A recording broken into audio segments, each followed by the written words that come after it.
Hello guys, my name is Manisha. हम जो है वर्णमाला के बारे में पढ़ रहे थे। हमारा जो पहला लेक्चर था उसमें मैंने आपको जो है स्वर के बारे में बताया था। जो दूसरा लेक्चर था हमारा वो मैंने जो है आपको व्यंजन के बारे में बताया था, क्या और कहाँ कैसे होता है। और जो एक तीसरा लेक्चर है हमारा ये भी वर्णमाला के बारे में ही है, बट इसमें जो है हमने जो पहले पढ़ा था हमने स्वर और व्यंजन, ये जो है दोनों के दोनों हमारे उच्चारण के आधार पर थे कि उच्चारण के स्थान के आधार पर कि कहाँ से उच्चारित होते हैं कैसे है। और जो ये हमारा दूसरा है ये होता है हमारा वायु संवेग के आधार पर, यानी कि वायु संवेग के आधार पर जो है कितने प्रकार के होते हैं कैसे है क्या है, ठीक है, उसके बारे में पढ़ेंगे हम। दूसरा है हमारा वायु संवेग के आधार पर, ये जो है हमारा दो प्रकार के होते हैं। फर्स्ट है हमारा ए अल्पप्राण, अल्पप्राण। दूसरा है हमारा महाप्राण, महाप्राण। अब ये अल्पप्राण में क्या आता है, महाप्राण में क्या आता है, इसकी पहचान क्या होती है उसके बारे में बताएंगे। अल्पप्राण, अल्पप्राण यानी कि हमें पता चल रहा है अल्प यानी कि कम, ठीक है। तो इसमें जो होती है वायु जो होती है वो धीरे धीरे अंदर ली जाती है और बाहर छोड़ी जाती है, धीरे धीरे अंदर ली जाती है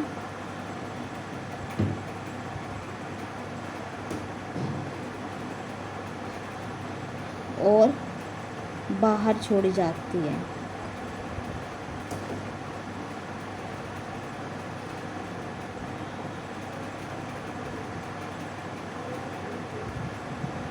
ठीक है, ये हो गया हमारा अल्पप्राण। और महाप्राण जैसे कि हमें इसके नाम से ही पता चलता है कि महाप्राण यानी कि बड़ा, इसमें जो होती है वायु तेजी से बाहर छोड़ी जाती है।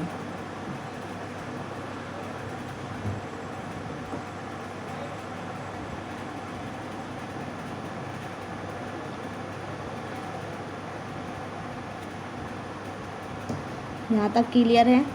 अब इसके बाद जो है हमें ये देखना है कि अल्पप्राण के अंतर्गत कौन कौन से वर्ण आते हैं और महाप्राण के अंतर्गत कौन कौन से वर्ण आते हैं। जैसे कि हमारे पास अल्पप्राण है, अल्पप्राण में हमारे अंतर्गत हमारे पास क्या क्या आता है, के, गे और अण,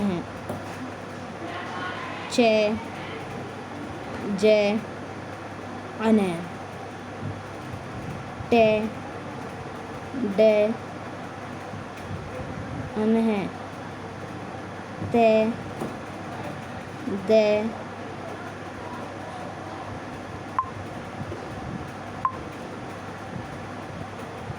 ने,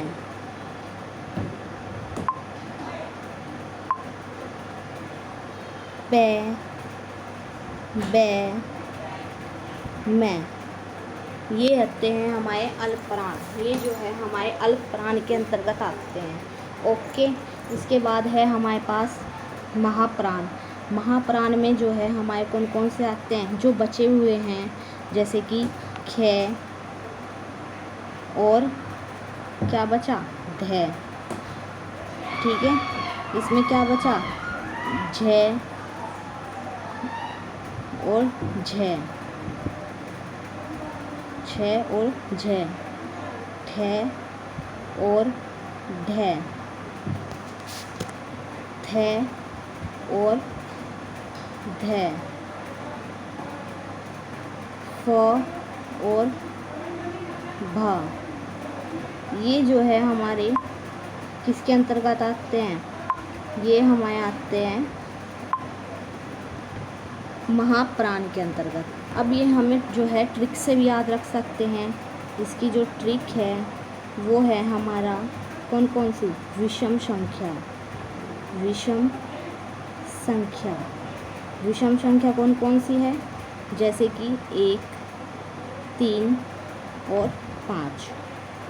और जो ये है महाप्राण, इसको हम सम संख्या से याद रख सकते हैं। सम संख्या, सम संख्या कौन सी बची, 2 और 4, क्योंकि के हमारा 1 नंबर पे आता है, खे हमारा 2 नंबर पे आता है, गे हमारा 3 नंबर पर आता है, और ध हमारा 4 नंबर पर आता है और न हमारा किस पे 5वें नंबर पर आता है। इस प्रकार जो है हमें ट्रिक से याद रख सकते हैं कि सम में कौन सा आता है और विषम में कौन सा आता है। ठीक है, यहाँ तक डेट इज़ क्लियर। अब इसमें जो है अल्पप्राण में और महाप्राण में एक खोजी जाएगी। ये है हमारा अंतस्थ स्वर। जो अंतस्थ स्वर है हमारा वो जो है हमारे किसके अंतर्गत आता है, अल्पप्राण के अंतर्गत। जैसे कि य, र, ल, व अंतस्थ स्वर हमारे जो है अल्पप्राण के अंतर्गत आते हैं। और एक होते हैं हमारे ऊष्म व्यंजन यानी कि जैसे कि श, श और से और है। ये जो है हमारे किसके अंतर्गत आते हैं, महाप्राण के अंतर्गत आते हैं। यहाँ तक तो आपको समझ आ ही गया होगा। अब है हमारा अगला जो तीसरा नंबर जो मैंने बताया था आपको, तारत्व के आधार पर, कि तारत्व के आधार पर कितने प्रकार के होते हैं। तारत्व के आधार पर, तारत्व के आधार पर हमारे पास जो है ये 2 प्रकार के होते हैं। नंबर फर्स्ट है हमारे पास घोष या सघोष। ठीक है, ये हमारे तारत्व के आधार पर हो गया। ठीक है, दूसरा है हमारा अघोष वर्ण। ठीक है, अब इसमें घोष में कौन सा आएगा और अघोष में कौन सा आएगा। घोष में जो हम बस वही है 3, 4, 5। ये जो है हमारे घोष या सघोष भी बोल सकते हैं, घोष सघोष।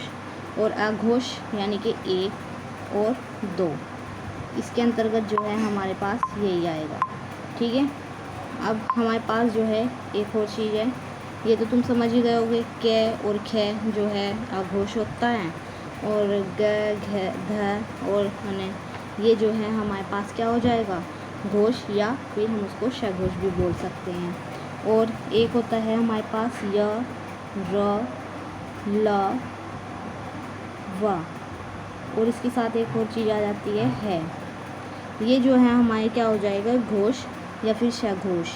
और जी से, श और स ये हमारे पास क्या हो जाएगा, अघोष वर्ण।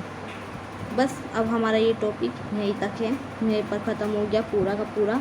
इसमें से ही अगर वर्णमाला में से कुछ भी आया तो इसमें से ही क्वेश्चन हमारा लग जाता है।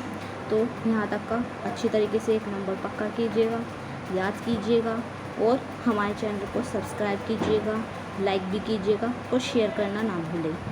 थैंक यू, धन्यवाद।